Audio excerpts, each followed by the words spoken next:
இந்த டாக் எல்லாம் பார்த்தா என்ன தோணுச்சா, எவ்வளோ க்யூட்டாக இருக்காங்க, லவ்லியாக இருக்காங்க, செம்ம ப்ரீடு. அதுவும் பக்கு.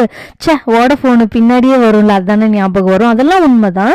ஆனால் இதுக்கு இன்னொரு சைடு இருக்குது. மெயின்டெனன்ஸு, க்ரூமிங், அவங்க சாப்பிட்றது, அவங்களுக்கு என்னென்ன உடம்பு சரியில்லாமல் போகும் அப்படிங்கிறது வந்து நான் ஒரு 10 இயர்ஸில் பக் வளர்த்த எக்ஸ்பீரியன்ஸை உங்களோட ஷேர் பண்ணியிருக்கிறேங்க. கொஞ்சம் தான் பண்ணியிருக்கேன்.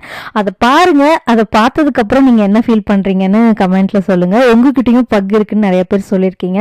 அவங்க யாராவது அந்த வீடியோ பார்த்து உங்களுக்கு ரிலேட் ஆகுதா, இல்லை உங்கள் பக் அதில் டிஃப்ரெண்ட்டாங்கிறதையும் மறக்காமல் ஷேர் பண்ணுங்கள். அது மட்டும் இல்லை, புதுசாக உங்களுக்கு ஒரு 3 மந்த்ஸ்க்கு முன்னாடி ஒரு ட்ரிம்மர் வாங்கியிருந்தேன். டாக்டர் சொல்லி தான் இந்த பிராண்டில் வாங்கினேன். அது வந்து பார்த்தீங்கன்னா அந்த பிளேட்ஸ் வந்து மாற்றிக்கலாம், ரொம்ப யூஸ்ஃபுல்லாக இருக்குது. இந்த ட்ரிம்மர் பற்றியும் அந்த வீடியோவில் ஷேர் பண்ணியிருக்கிறேன்.